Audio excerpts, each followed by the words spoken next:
Chères auditrices, chers auditeurs, soyez les bienvenus. L'origine, celui qui cherche à comprendre le passé est attiré par les origines, parfois dangereusement attiré. L'origine a tendance à affecter tout le reste. Un juriste romain, Gaius, disait que de toutes les parties dont une chose est constituée, le commencement est la plus puissante. Les philosophes grecs en étaient obsédés. Pour eux, le principe, l'arché, est ce qui commence, mais également ce qui commande. Les astrophysiciens en quête du Big Bang en sont les successeurs. Qu'il y ait un fil, presque un destin, qui lierait les événements postérieurs au tout premier, ce n'est pas forcément le cas en histoire. Je ne me lasse pas de dénoncer le risque de cette linéarité, de ce déterminisme. Mais en suis-je moi-même à l'abri? Au fond, tout mon cours de cette année pourrait être considéré comme un hommage aux origines. Si nous nous tournons vers le passé de l'équité et de la justice, c'est parce que nous considérons la pensée ancienne sur l'équitas comme un avant qui influence en quelque sorte la pensée moderne qui lui succède. D'où vient cet engouement pour les origines? Il répond d'abord à un désir d'ordre, dont je ne sous-estime pas l'importance, précisément parce que l'historiographie est un récit. Comme dans tout récit, il nous faut un point de départ et d'arrivée, une référence pour ne pas nous égarer notre fil d'Ariane. Mais il y a des sujets historiques pour lesquels le problème des origines prend une valeur toute particulière. Et c'est notamment le cas quand on étudie les rôles de l'équitas dans l'histoire romaine de la justice. Car les historiens répètent volontiers que l'équitas constituerait une valeur typiquement romaine. Une valeur typiquement romaine. C'est comme si dans la culture et l'action des Romains, il y avait des plantes autochtones résistantes à toute interférence et mélange d'autres cultures. Et l'équitas en serait l'une des plus vieilles et sans cesse fleurissantes. Une idée discutable, me semble-t-il, notamment dans le domaine de la justice, qui est par définition un champ ouvert au contact. C'est la fonction de la justice, de régler les contacts. Il suffit de penser, le nom évocateur, lui aussi, au droit des gens.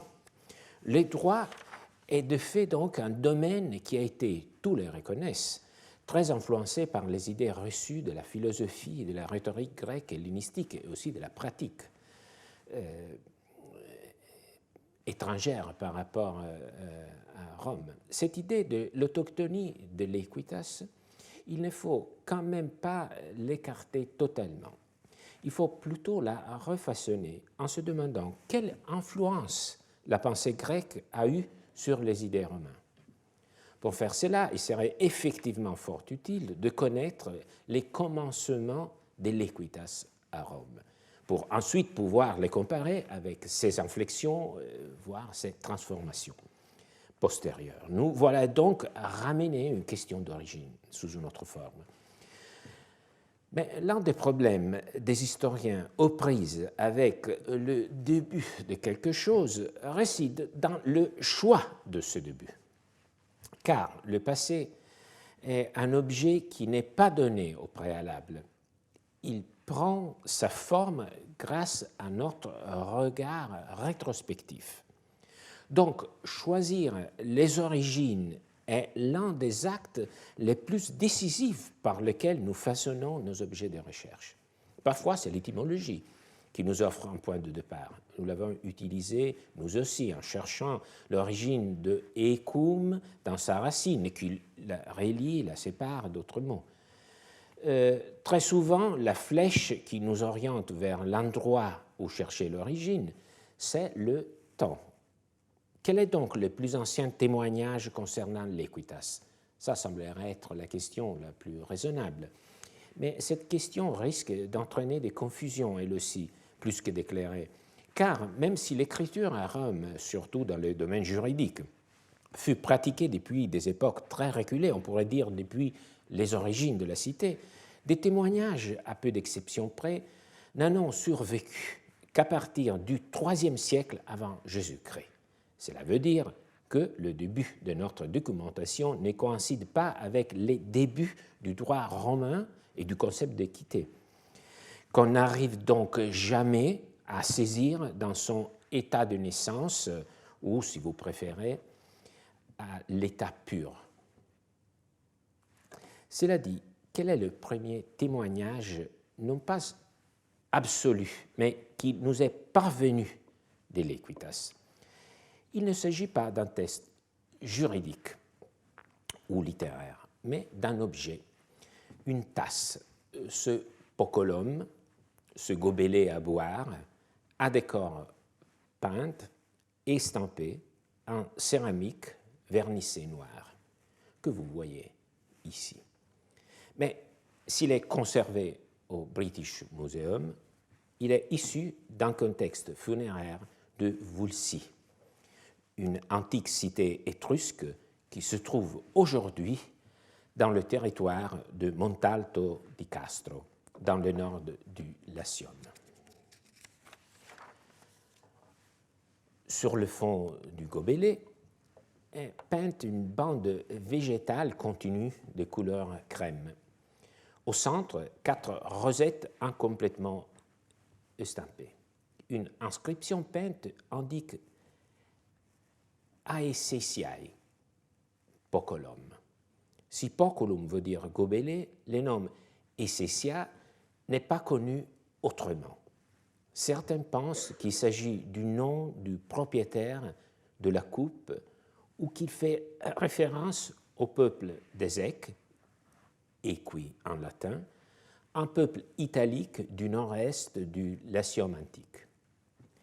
Mais il est plus probable que Aesesia soit le nom de la divinité à qui le gobelet a été consacré.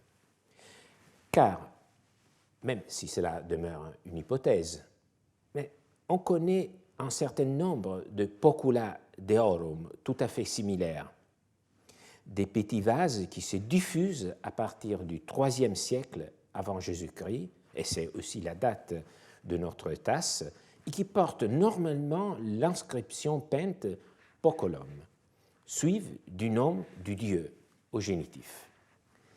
C'est donc une vase à boire, probablement conçue du point de vue de la divinité qui reçoit l'offrande, la libation, donc celle qui va boire dans ce gobelet. Ces vases sont des productions romaines, mais ils ont été retrouvés dans des contextes variés où ils ont sans doute été amenés par des particuliers comme offrande.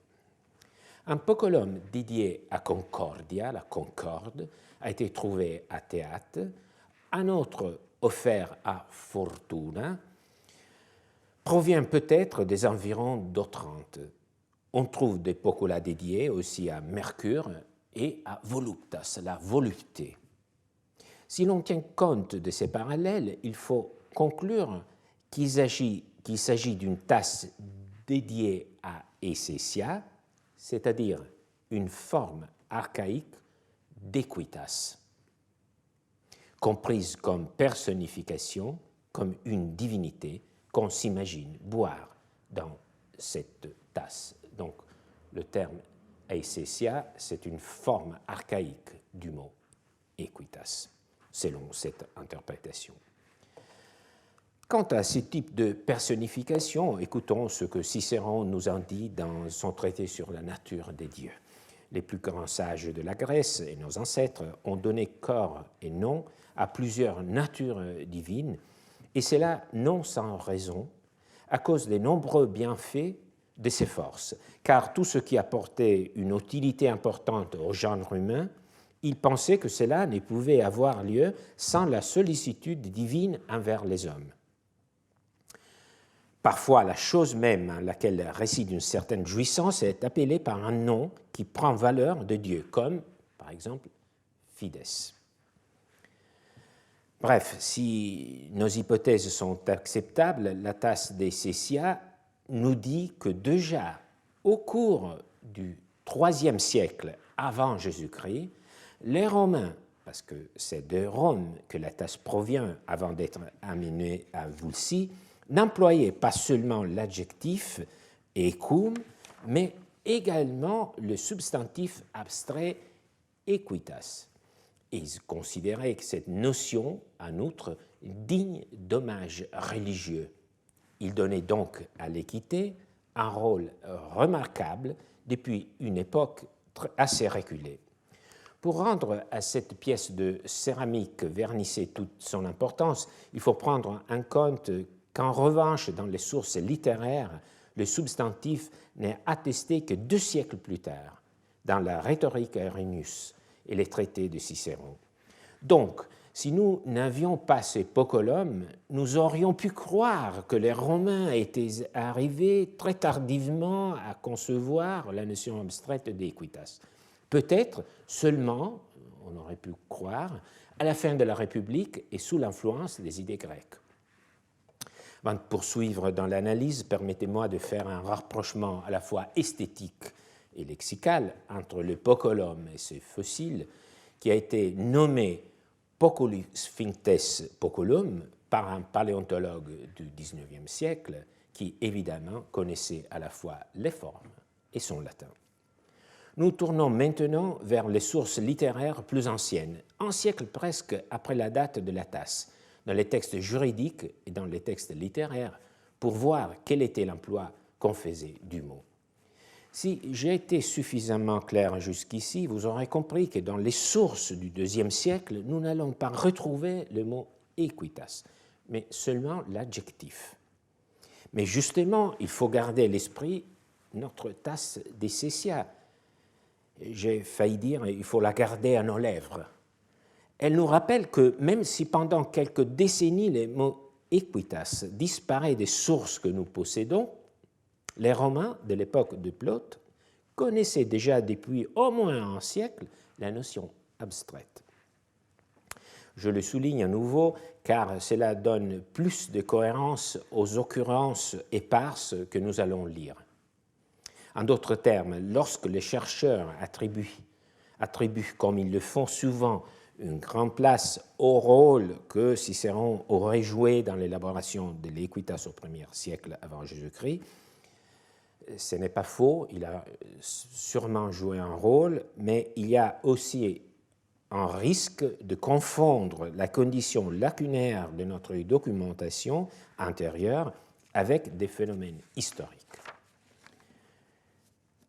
Donc, comprendre le manque de documents comme un manque d'élaboration contemporaine, ce qui n'est pas le cas. Et la tasse, même si ce n'est qu'une trace, mais la tasse et le nom qu'elle porte nous renseignent assez brillamment sur la présence de cette notion même dans au IIIe siècle avant Jésus-Christ, donc bien avant Cicéron. Commençons donc par quelques sources juridiques connues et qui datent du IIe siècle. Ecum, dans la forme archaïque aequum, apparaît déjà dans une position conceptuelle saillante dans 2 des plus anciens Senatus Consultes, donc les décrets du Sénat, conservés par voie épigraphique.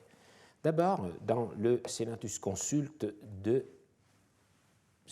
concernant le bacchanal, de Bacchanalibus, de 186 avant Jésus-Christ, qui interdisait les associations organisées pour célébrer le culte du dieu Bacchus, perçu comme un élément dangereux pour la cohésion politique et religieuse de Rome. Nous dirions aujourd'hui que cette norme interdit des rassemblements. À la fin du Senatus Consulte, on lit des dispositions concernant sa publication, donc l'accès à la connaissance du droit. Veillez à le déclarer à l'Assemblée informelle du peuple pendant au moins 3 jours de marché. Pour que vous connaissiez l'opinion du Sénat, son opinion est la suivante. S'il y en a qui ont agi contrairement à ce qui a été écrit ci-dessus, donc à l'interdiction des cultes pour célébrer Bacchus, donc s'il y a quelqu'un qui agit contrairement, les sénateurs ont décidé qu'une procédure pour un crime capital doit être intentée contre eux. Donc ce sont des peines très sévères. Le Sénat a aussi considéré comme équitable que vous devriez inscrire ceci, ce texte, sur une table de bronze et que vous devriez ordonner de le placer là où elle peut être le plus facilement lue. Donc, il faut inscrire le texte sur du bronze et la table doit être placée là où elle peut être le plus facilement lue. Ce texte a été gravé dans le territoire teuranien, c'est-à-dire de Tiriol, un village de Calabre en Italie du Sud. D'abord, quelques remarques linguistiques par rapport au latin classique. La forme archaïque gne au lieu du classique un se trouve dans le verbe nosco. Ici, on lit gnosie au lieu de noski. Le suffixe archaïque passif infini IER prend la place de l'habituel I. Et figier, nous le lisons dans le texte, prend la place, nous attendrons de lire Fiji, et gnosieux, que j'ai déjà lu, prend la place de noski. En plus, on trouve le suffixe de dans certains adverbes et dans l'ablatif singulier des noms et pronoms. Dans cette partie du texte, on le trouve par exemple dans le mot inconventionid. A remarqué aussi la préservation de la plupart des diphtongues indo-européennes dans les syllabes accentuées. Par exemple, au tout début, on lit aise utei au lieu de ek ut. Cette langue si différente du latin classique, surtout sur le plan morphologique et phonétique, nous fait ressentir toute de suite que nous avons affaire à un texte ancien, un témoignage donc vraiment précieux pour remonter dans le temps. Je souligne toujours la condition de notre documentation, parce que quand on fait de l'histoire, il faut s'appuyer sur des textes. Et souvent, on a l'impression qu'on connaît très bien le droit romain avant le 2e ou même avant le 1er siècle avant Jésus-Christ. Mais ce n'est pas le cas, parce que les témoignages écrits pour nous commencent vraiment au 2e, à la fin du 3e, 2e siècle avant Jésus-Christ. Et les inscriptions que nous allons lire sont vraiment au tout début de notre documentation. Donc, il y a toujours ce risque de comprendre l'état de la situation de notre documentation comme si elle correspond effectivement à la présence ou à l'absence de certains phénomènes. Et il faut donc vraiment essayer de comprendre, je l'ai fait par ce biais un peu de comparaison linguistique, de comprendre que parfois nous avons affaire avec des textes qui sont beaucoup plus anciens par rapport à ceux que normalement nous lisons, mais il ne s'agit que de traces vraiment minces. Dans cette disposition du Sénat, le terme equum, équitable, qualifie la décision des sénateurs de faire graver le texte de leur décret sur une table en bronze. Ce sont les communautés italiques destinataires qui devront la faire fabriquer et l'afficher dans un endroit et à une hauteur où l'on puisse aisément la lire. Dans ce cas, c'est une communauté de Calabre, les Torani, aujourd'hui Tiriolo, qui affichait les textes. Il s'agit donc d'une procédure de publicité du texte. Il y a une relation entre ECUM et la connaissance des normes par leurs destinataires. Ceux qui sont destinataires des normes et sont même punis en cas de transgression, la peine de mort, doivent y avoir accès, en principe tout à fait équitable. Une autre occurrence du mot dans un texte juridique officiel du IIe siècle avant Jésus-Christ se trouve dans le Senatus Consulte de Tiburtibus, qui date probablement de 159 avant Jésus-Christ. Tout comme le décret sénatorial concernant les bacchanales que nous venons de commenter, il s'agit plus précisément d'une lettre d'un magistrat romain qui informe une communauté alliée de Rome du contenu d'un Senatus Consulte.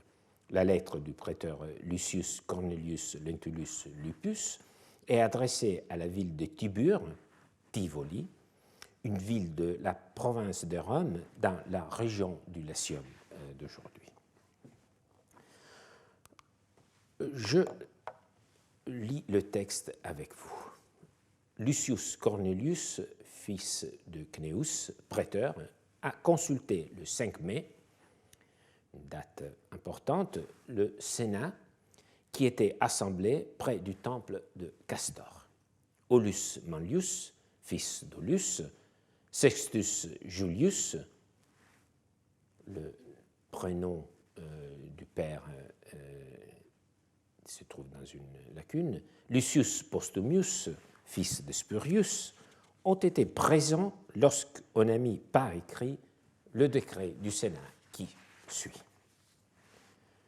Maintenant, nous lisons le texte du Sénat qui avait été mentionné par le prêteur au début. Le Sénat, citoyen de Tibur, a pris en considération, comme il était équitable, ce que vous lui avez exposé, ainsi que vos justifications. Nous aussi, nous avions reçu sur ces faits des rumeurs conformes à ce que vous dites avoir vous aussi entendu. Nous ne pouvions pas nous persuader que la chose fût ainsi, parce que nous savions n'avoir pas mérité de vous une telle conduite et qu'il n'était ni digne de vous, ni utile pour vous et pour votre communauté de vous comporter de la sorte. Depuis que le Sénat a entendu ce que vous venez de lui dire, nous nous confirmons de plus en plus dans notre première opinion qu'il n'y a eu dans cette affaire aucune faute de votre part. Et puisque le Sénat vous considère justifié à cet égard, nous pensons, ce que vous devez penser aussi, que vous le serez également auprès du peuple romain. C'est un texte mystérieux, plein d'une sombre suggestion, mêlant langage diplomatique à d'effrayantes menaces. Tout ce que nous savons de l'épisode est tiré du texte lui-même. Il n'y a pas d'autre source qui éclaire le contexte. Nous sommes au milieu du IIe siècle avant Jésus-Christ, probablement en 159. À Rome, sur le forum, près du temple de Castor, un magistrat romain fait entrer devant les sénateurs les ambassadeurs envoyés par la ville de Tivoli, une ville latine à une trentaine de kilomètres de Rome.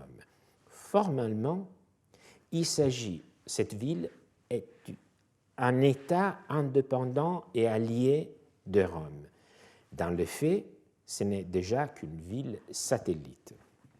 Tout l'enjeu du document est dans cette disproportion.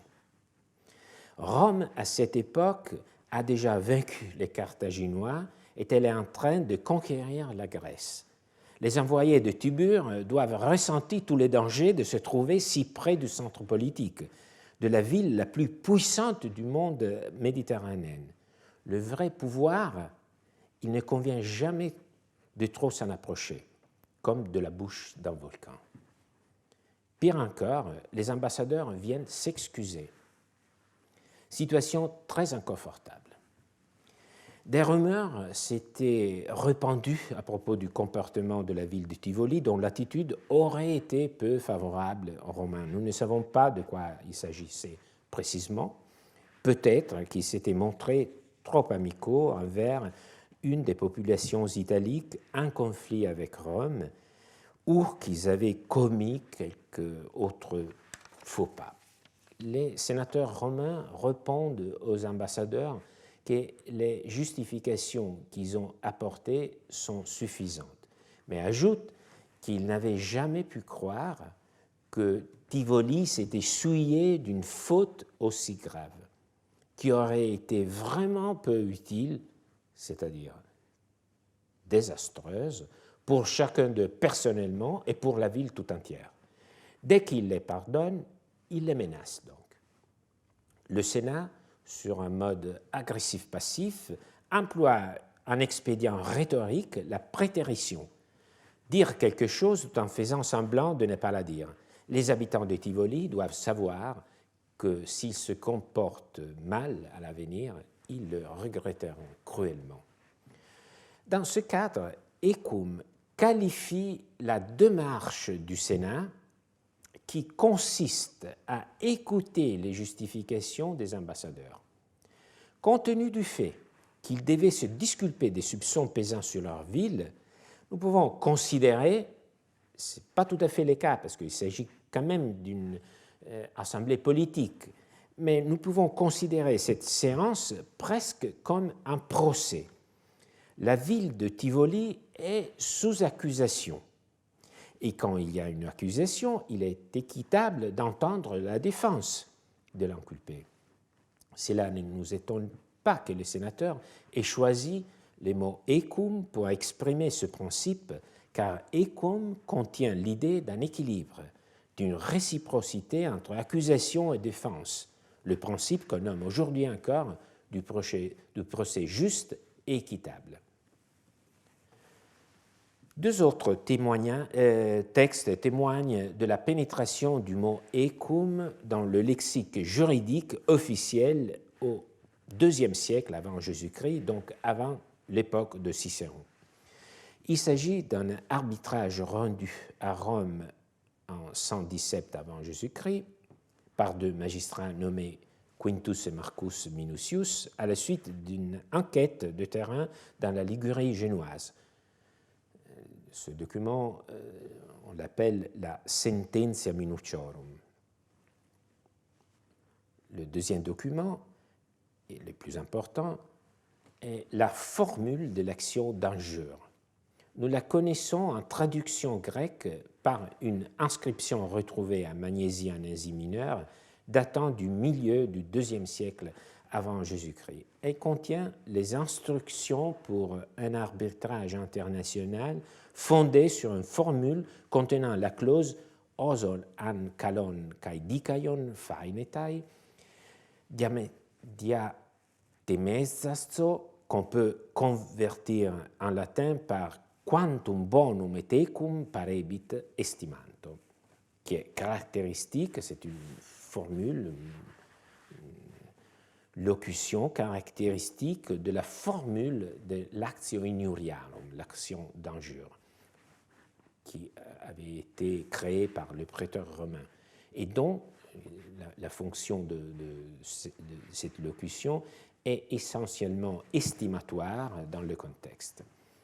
Alors, je me borne ici à souligner que le mot correspondant à écum, dans cette formule que nous lisons ici, est dikaion, le mot qui exprime en grec l'idée même de justice selon le droit.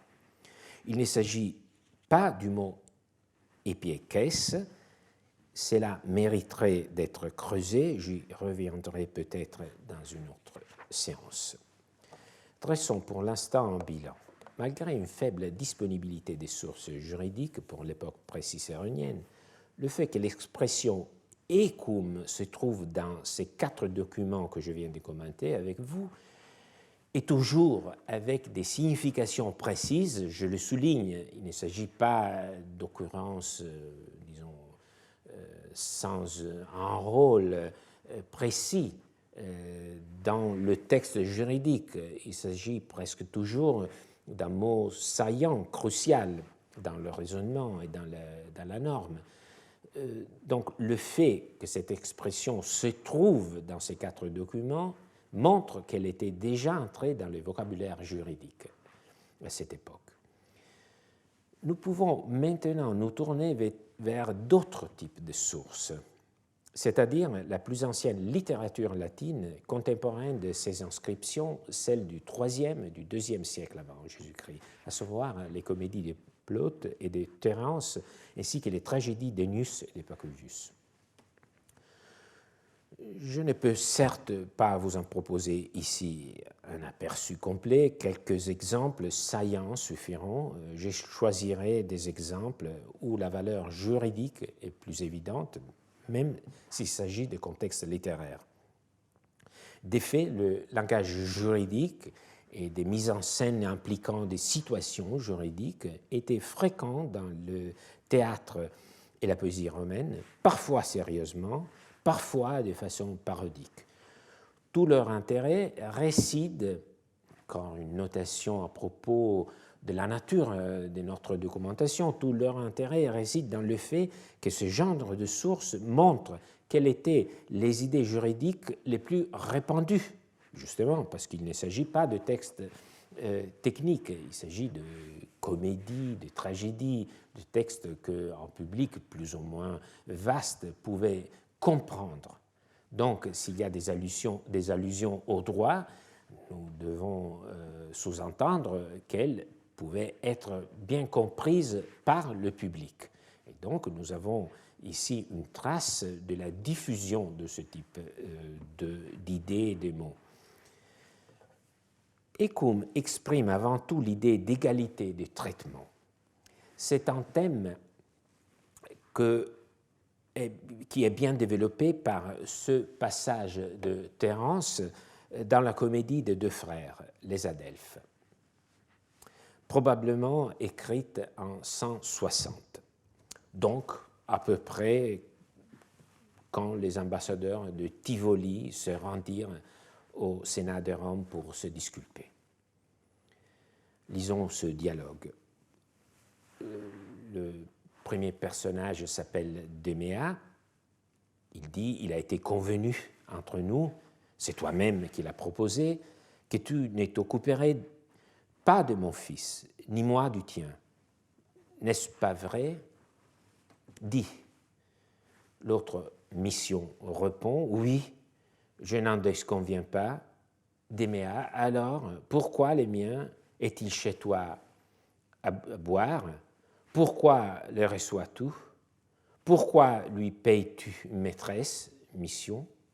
N'est-il pas équitable que le droit qui vaut pour toi vers moi, il vaut de même pour moi vers toi? Du moment que je ne m'occupe pas du tien, ne t'occupe pas du mien. Mission réplique, ce que tu dis n'est pas équitable. Non. Non, car c'est là un vieux dicton qu'entre amis, tout est en commun. Il s'agit de l'un de nombreux passages où les 2 frères protagonistes de cette comédie opposent leur point de vue sur l'éducation de leur fils. Doit-elle être permissive? C'est ce que soutient Mission, adepte du mos Grecorum, de la coutume des Grecs. Doit-elle être répressive? C'est ce que soutient Déméa, qui défend les anciennes valeurs romaines. Ce qui est intéressant est que l'équité est ici évoquée pour exprimer le principe de réciprocité et de parité de traitement. Les 2 frères avaient convenu de ne pas s'intéresser à l'éducation de leurs enfants respectifs. Les 2 frères avaient convenu de ne pas s'intéresser à l'éducation réciproquement de leurs enfants. Il y avait aussi question d'adoption entre eux, mais on n'entre pas dans l'intrigue, mais l'idée évoquée par cet accord est qu'il n'y aurait pas eu d'intéressement réciproque à l'éducation des deux enfants, parce qu'il y avait des divergences sur comment la gérer. Déméa parle d'un pactum, un mot juridique, mais son frère, Mission, ne l'a pas respecté, procurant à son neveu Ctésiphon une maîtresse, du vin, toutes sortes de plaisirs. Déméa exprime à ce moment sa plainte contre son frère. N'est-il pas équitable que le droit qui vaut pour toi vers moi, il vaut de même pour moi vers toi? Du moment que je ne m'occupe pas du tien, ne t'occupe pas du mien. Alors, donc, on voit très bien que l'équitable est le principe qui veut que le droit vaille de la même manière pour toutes les parties. Cependant, le texte de Terence introduit également une autre dimension de l'écoum, à savoir qu'il n'est pas considéré comme équitable par Déméa d'empiéter sur ce qui est à autrui. Il le dit, je ne m'occupe pas du tien, ne t'occupe pas du mien. C'est une allusion subtile, mais non moins perceptible au sum cuique tribuere, la définition de la justice que nous avons, par exemple, vue lors de la première séance dans le texte de Tryphoninus. La dispute entre les deux frères se termine par une répartie des missions, le plus désinvolte des deux. Il rétorque que le propos de son frère n'est pas équitable, car, dit-il, entre amis, tout est en commun. Donc, personne ne peut exiger de garder le sien pour lui seul. Il y a encore quelques passages de Terence, donc vers le milieu du IIe siècle avant Jésus-Christ, dans lequel l'écoum prend un contenu assez précis. Par son importance, lisons Terence Lessire, ou la belle-mère, multa ex quo fuerint commoda, eius incommoda ecumst ferre. La prostituée Bacchis fait référence au fait qu'après avoir bénéficié des avantages de leur relation, il doit accepter le mariage de son amant avec une autre femme. Le principe du lien entre avantage et inconvénient est repris dans des textes juridiques plus tardifs. Ce n'est pas seulement qu'il est repris, mais je dirais même que c'est un des principes fondamentaux du raisonnement des juristes romains. L'idée qu'il faut qu'il y ait un équilibre entre avantages et inconvénients. Nous pouvons lire un exemple ici dans un texte d'Ulpien. L'équité veut que les fruits de la dot appartiennent au mari. En effet, puisqu'il doit soutenir les charges du mariage, il est équitable qu'il perçoive aussi les fruits. Donc, vous voyez, un équilibre économique.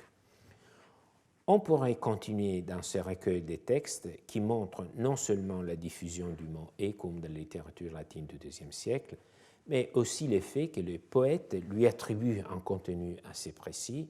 Donc cela veut dire que pour le public, ecum évoquait des principes assez précis.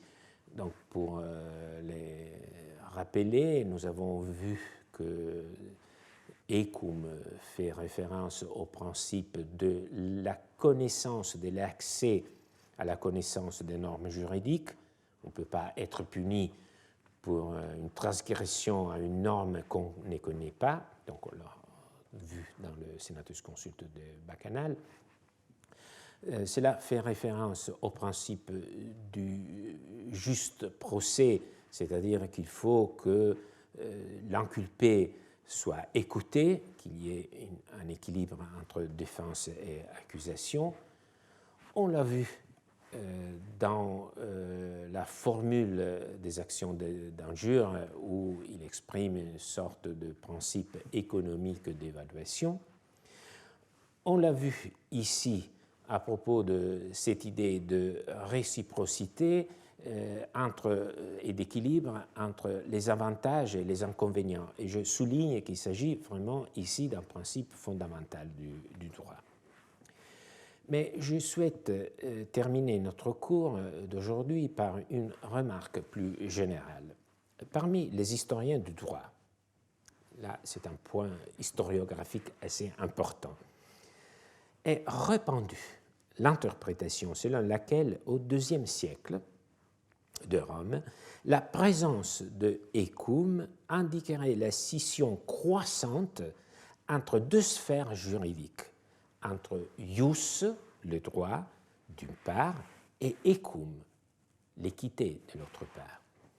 Les droits, avec son formalisme archaïque, entreraient en tension avec l'ecum, dont le prêteur serait le seul défenseur. Cette interprétation est simpliste, elle est séduisante parce qu'elle est simpliste, et elle n'est pas étayée par les sources.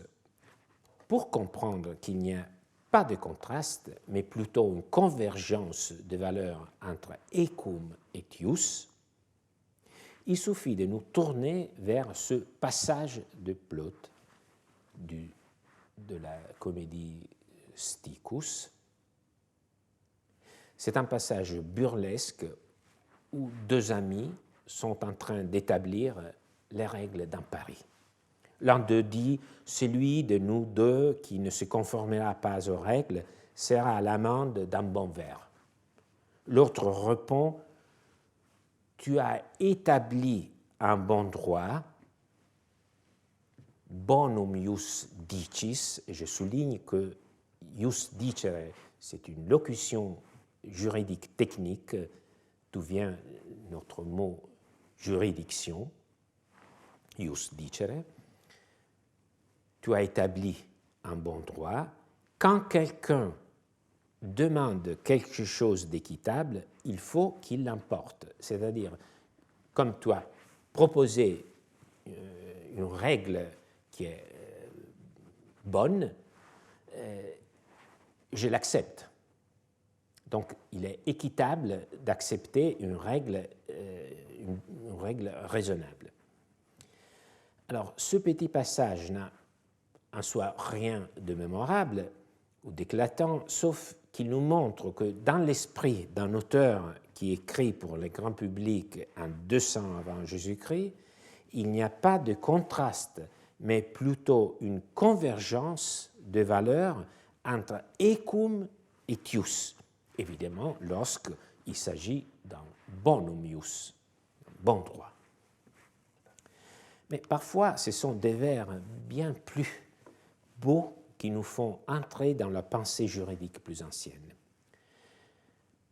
C'est le cas, et je vais terminer par cet aphorisme, c'est le cas de ces vers que nous lisons dans une pièce intitulée « La rançon d'Hector », une tragédie d'Ennius, dont la date est inconnue, mais nous le savons, son auteur, Ennius, fut actif à Rome dans la première moitié du IIe siècle, donc plus ou moins à la même époque que Plaute et du Senatus Consulte concernant les bacchanales. Melius est virtute ius, nam sepe virtutem mali non ciscuntur, ius atque ecum sea malis spernit procul. Le droit veut mieux que la bravoure, car les méchants atteignent souvent la bravoure, mais les droits et l'équitable se tiennent loin de méchants. C'est un tout petit passage, mais si profond.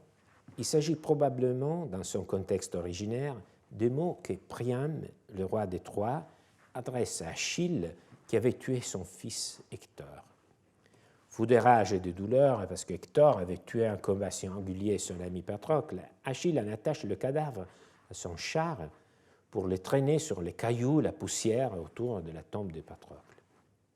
Ce répugnant spectacle ajoute à l'outrage le déni de la sépulture rituelle que prévoit une immémoriale norme sacrée. Le roi Priam, ou plutôt le père d'Hector, Nous les voyons ici avec l'épouse d'Hector, sa belle-fille, dans un tableau de Padovanino, un peintre du baroque italien, un peintre vénitien. Alors le roi Priam décide de se rendre au camp d'Achille, seul et sans armes, mais avec une riche rançon d'or et d'argent, et de la lui offrir en échange du corps d'Hector. Une scène mémorable qui a d'ailleurs inspiré, outre ce tableau de Giambattista Cipriani du XVIIIe, a inspiré l'envoûtant roman de David Malouf intitulé justement Une rançon. Ce petit passage est donc le moment culminant du discours du Priam qui essaye d'attendrir le guerrier. Priam explique à Achille que la force, la bravoure, la virilité, si on s'en tient à l'étymologie du mot virtus, qui vient de vir, dont Achille a fait preuve, n'est pas ce qu'il y a de meilleur pour un homme. C'est les droits et l'équité qui font un vrai homme, donc donner la sépulture à son ennemi mort. Vous voyez ici encore une fois que pour les Romains, il n'y a pas d'opposition entre droit et équité. Nous l'avions vu aussi dans notre cours d'Ilie au père qui souhaitait venger sa fille violée. Ce n'est pas comme dans l'Antigone de Sophocle, mais pour tout dire, celle d'Ennius était aussi l'idée de Socrate. C'est un passage très émouvant, mais aussi précieux pour notre enquête, car il nous dit que droit et équité sont des valeurs consonantes et non les témoignages d'une époque dans laquelle leur opposition se serait manifestée.